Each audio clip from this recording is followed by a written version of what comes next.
June 1st, 2021. Greeley, Colorado. 2 a.m. The kill floor is silent. That never happens. JBS USA's Greeley plant is one of the largest beef processing facilities on the planet. A cathedral of cold steel and conveyor belts that runs 22 hours a day, 6 days a week, churning out millions of pounds of beef that will reach dinner tables from Denver to Dubai. It does not stop. It is not designed to stop. But tonight, the computers are dark. Somewhere in the network, deep inside the digital infrastructure that controls everything from refrigeration units to payroll systems, something is spreading. Quietly, methodically, the way a fire moves through walls before anyone smells smoke. By the time the first workers arrive for the morning shift, the screens won't turn on. The production systems won't respond.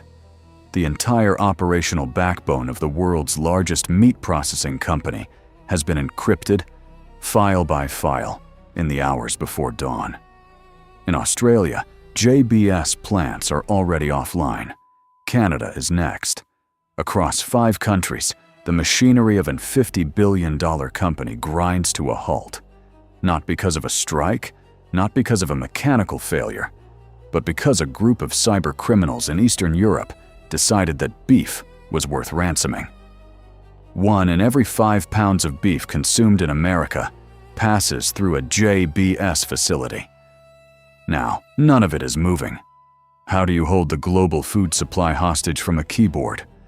How does a ransomware gang with no tanks, no weapons, and no physical presence bring an entire industry to its knees in a single night?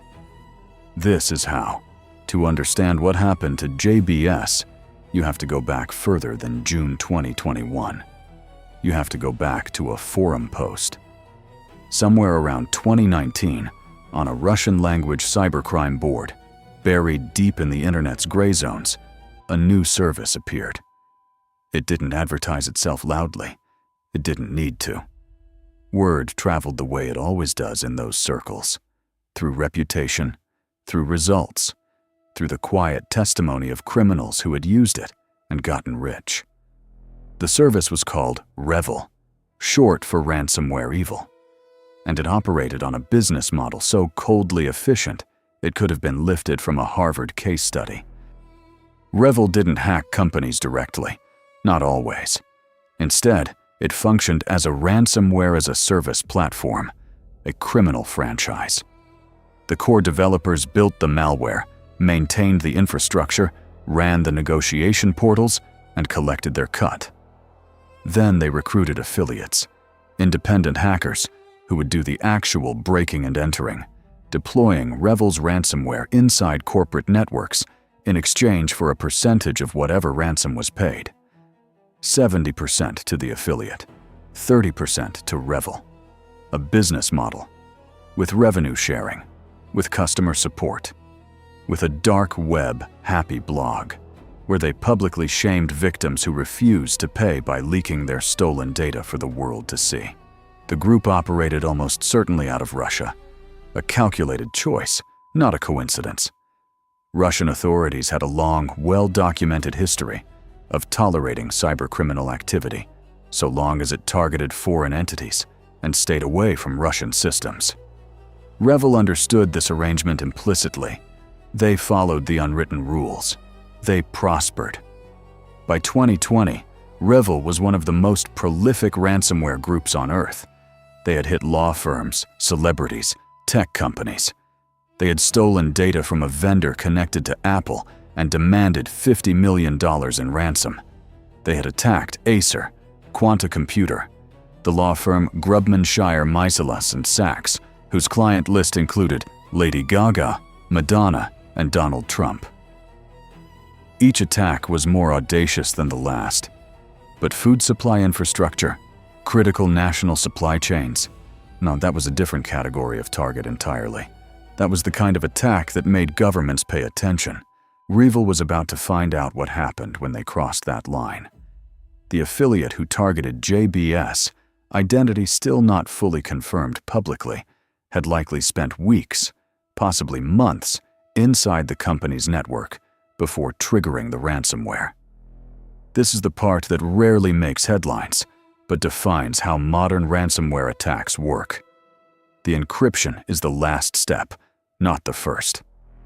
First comes the reconnaissance, the slow, patient mapping of every system, every backup, every failsafe. By the time the ransomware deployed on June 1st, the attackers already knew exactly what they were destroying. They knew JBS had backup systems. They had disabled the most critical ones. They knew the company would panic. They had timed the attack for a Tuesday night, when IT staff would be thin and response would be slow. And they knew, with cold, actuarial certainty, that a company processing 25% of America's beef supply could not afford to be offline for long. The clock was already running. June 1st, 2021. Washington, D.C. Morning. Andre Noguera hadn't slept. The CEO of JBS USA had been on call since before dawn, with his IT security team, with the company's Brazilian parent headquarters, with outside cybersecurity consultants who were still trying to understand the full scope of what had happened. Every answer led to a worse question. Every system they checked revealed another layer of damage. The ransomware had moved fast, faster than anyone had anticipated. REvil's malware, a sophisticated variant of the Sodinokibi strain, doesn't simply lock files. It hunts. It identifies and terminates backup processes first, severing the safety nets before the victim even knows they're falling. Then it encrypts with military-grade algorithms, leaving behind a calling card, a text file, dropped into every infected folder, with instructions on how to contact the attackers and begin negotiating. Your files are encrypted. Don't try to recover them yourself. Follow the link below.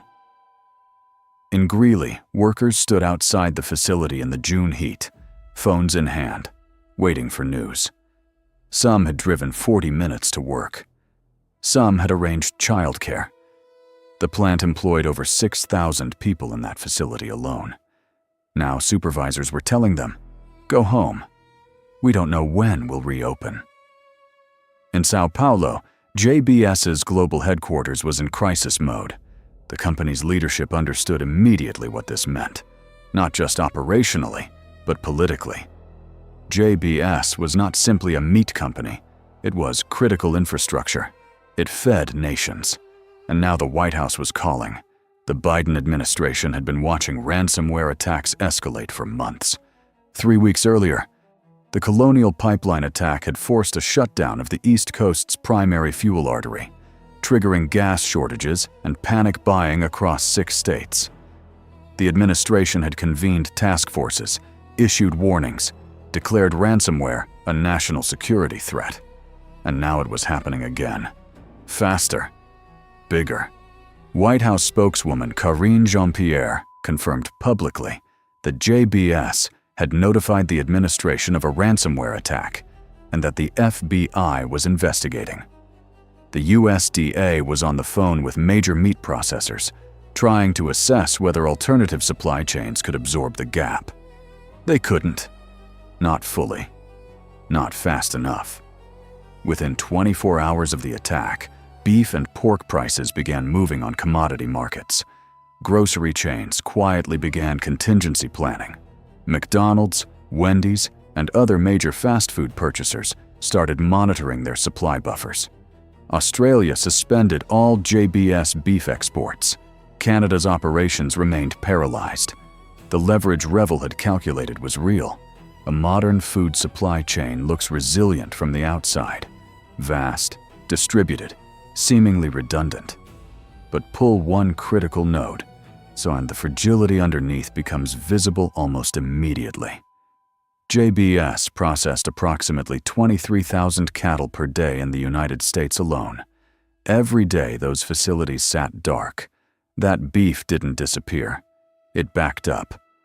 Livestock that couldn't be processed created pressure all the way back up the supply chain, to feedlots, to farmers, to ranchers who had their own costs and their own deadlines. The ransom note sat on JBS servers, patient and indifferent. Somewhere in Eastern Europe, the REvil operators were watching the news, watching the White House statements, watching commodity prices tick upward. They had done this before.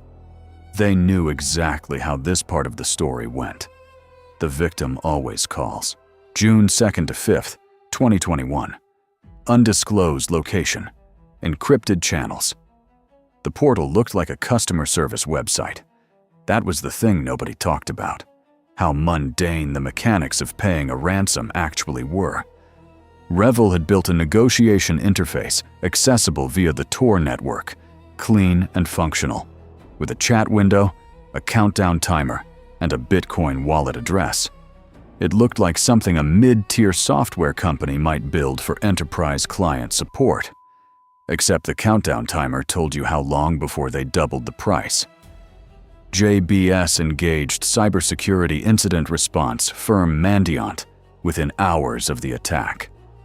Mandiant's job was threefold: contain whatever spread remained possible, assess the true extent of the damage, and, quietly, carefully, begin the conversation no company ever wanted to have publicly. Contact the attackers. This is the part that corporate press releases never describe in detail. The back and forth that happens in those encrypted chat windows is methodical and almost bureaucratic in tone. The attackers don't rage. They don't threaten dramatically. They present. Here is what we have. Here is what we want. Here is what happens if you don't pay. Here is the deadline. REvil's initial demand has never been officially confirmed, but based on the final payment, $11 million in Bitcoin, and standard REvil negotiation patterns observed across dozens of other attacks, the opening ask was almost certainly higher, significantly higher. Meanwhile, the clock was running in both directions. JBS's technical teams, working alongside Mandiant and FBI Cyber Division personnel, were attempting to restore systems from backups. The good news, JBS had robust backup infrastructure. The bad news, REvil's operators had known that.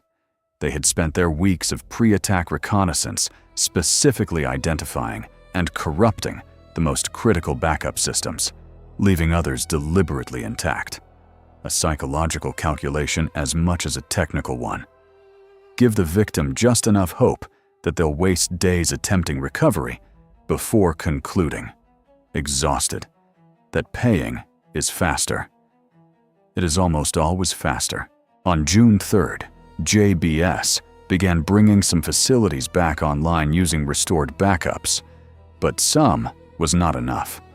The company's North American and Australian operations remained critically impaired. Every additional day offline was costing the company an estimated tens of millions in lost production. The FBI's official guidance on ransomware had long been, do not pay. Payment funds criminal organizations, incentivizes future attacks, and offers no guarantee of decryption. The guidance was principled and logical. It was also, from a purely operational standpoint, almost impossible for a company in JBS's position to follow. 6 days after the initial attack, JBS CEO Andre Nogueira made the decision. They would pay $11 million, transferred in Bitcoin to a wallet controlled by REvil, the largest ransomware payment ever made by a food company, and one of the largest in history at that point. Nogueira was direct about the reasoning when he later spoke to the Wall Street Journal. The payment was made to protect customers, to avoid any potential risk to the food supply, and to prevent further disruption to restaurants and grocery stores that depended on JBS product. It was, he said, a very difficult decision. The decryption keys arrived. Systems began coming back online within hours.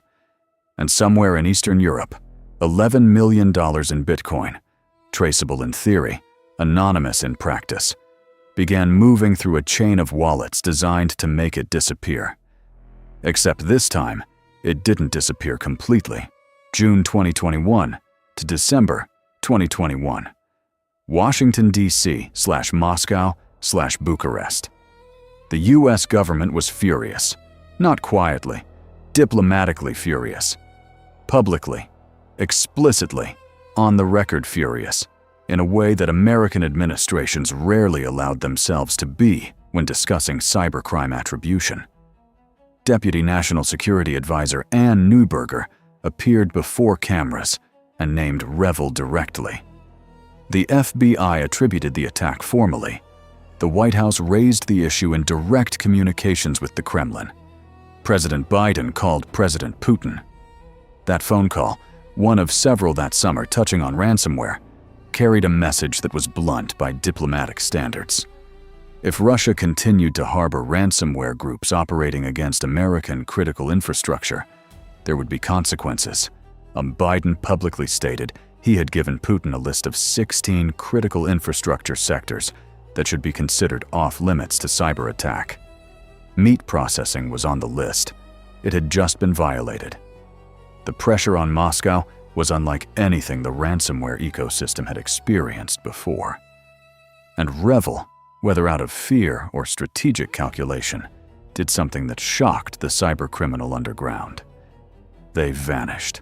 On July 13th, 2021, just 6 weeks after the JBS attack, REvil's entire infrastructure went dark.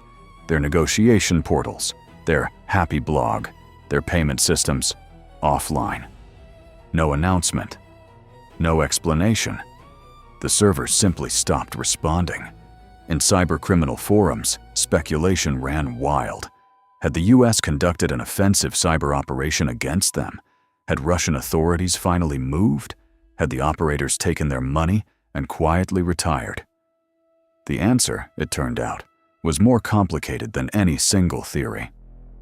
REvil attempted a resurrection in September 2021, bringing their infrastructure back online as if nothing had happened. It was a miscalculation. The brief disappearance had given law enforcement agencies, the FBI, Europol, and intelligence services from over a dozen countries, time to infiltrate the group's reconstituted infrastructure before they even knew they were compromised. The net was already in the water when REvil swam back into it. In October 2021, a coordinated multinational operation began making arrests. Romanian authorities detained 2 REvil affiliates responsible for over 5,000 ransomware infections worldwide. A Ukrainian national, Yaroslav Vasinski, believed to be responsible for the Kaseya attack that had hit over 1,500 businesses simultaneously just days after JBS, was arrested in Poland and extradited to the United States. He faced 115 criminal counts. Then came the money. The Department of Justice announced in June 2022 that it had seized approximately $6 million in ransom payments connected to REvil operations. Funds traced through the Bitcoin blockchain despite the attackers' best efforts to obscure them. A Russian-Canadian national, Mikhail Vasilyev, was arrested in Ontario. Another REvil affiliate, Mikhail Pavlov, was indicted. The Bitcoin blockchain REvil had discovered too late was not as anonymous as they believed. Every transaction left a permanent, immutable record. Blockchain analytics firms working with the DOJ had spent months following the money, hop by hop, wallet by wallet, until enough threads converged to identify the humans behind the addresses. Of the $11 million JBS had paid, investigators ultimately recovered a portion, though the exact figure was never publicly confirmed in the same dramatic fashion as the $2.3 million recovered from Colonial Pipeline's payment. But the core of REvil, the developers, the masterminds, the architects of the ransomware as a service empire, remained in Russia, untouchable, until January 2022. In a move that stunned the cybersecurity world, Russia's Federal Security Service, the FSB, conducted raids on 14 REvil-linked individuals across Moscow, St. Petersburg, and other Russian cities. Luxury cars were seized, cash in multiple currencies, equipment. The FSB released footage of the raids, dramatic and cinematic in the way Russian security service press operations always were. Western analysts were skeptical, but cautiously surprised. Was this genuine cooperation? A response to Biden's pressure? A strategic sacrifice of expendable assets to protect more valuable ones? Nobody had a clean answer. What was clear, the ransomware ecosystem had been shaken in a way it hadn't been before. The arrests, the seizures, the multinational coordination. It sent a signal that had been absent from the cyber-criminal calculus for years. That there were consequences. That the walls were, slowly, closing in. 2022 and beyond. The world JBS left behind. The plants reopened. The beef moved again. Within 2 weeks of the attack, JBS had restored full operational capacity across its North American and Australian facilities. The conveyor belts resumed their rhythm. The kill floors hummed back to life. Supermarket shelves restocked. Commodity prices stabilized. From the outside, it looked like a crisis contained. A bad week in the news cycle, followed by a return to normalcy. But normalcy was an illusion. The JBS attack didn't end when the decryption keys arrived. It continued in boardrooms, in congressional hearings, in the quiet policy conversations that rarely make headlines, but reshape entire industries. The attack forced a reckoning that the food and agriculture sector had been avoiding for years. The uncomfortable acknowledgement that an industry built on physical scale and logistical complexity had quietly become dependent on digital infrastructure it didn't fully understand and couldn't adequately protect. JBS spent hundreds of millions of dollars in the attack's aftermath, upgrading its cybersecurity posture. The company hired aggressively: security architects, incident response specialists, threat intelligence analysts. It segmented its networks, hardened its backup systems, and implemented the kinds of monitoring tools that might have detected REvil's presence during those weeks of quiet pre-attack reconnaissance. It was, critics noted, exactly what the company should have done before June 1st. Congress moved too.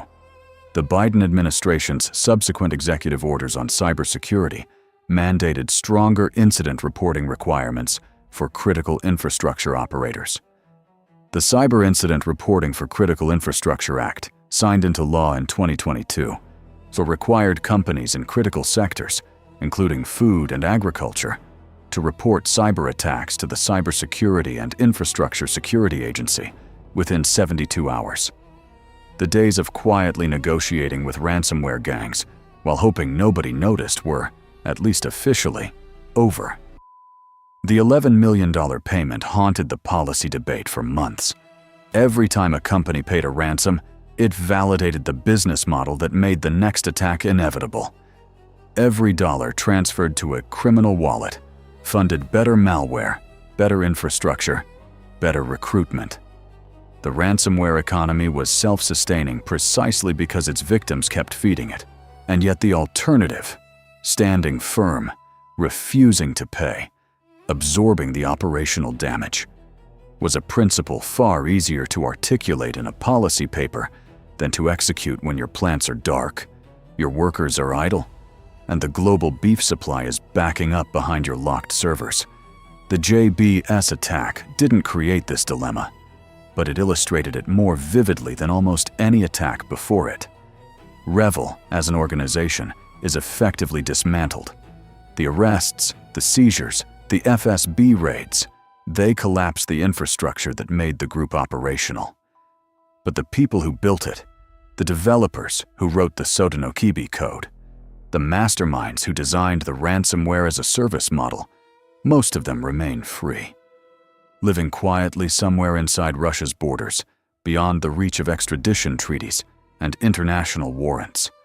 The code they wrote still exists. Variants of Sodinokibi have appeared in attacks attributed to splinter groups and copycat operations in the years since.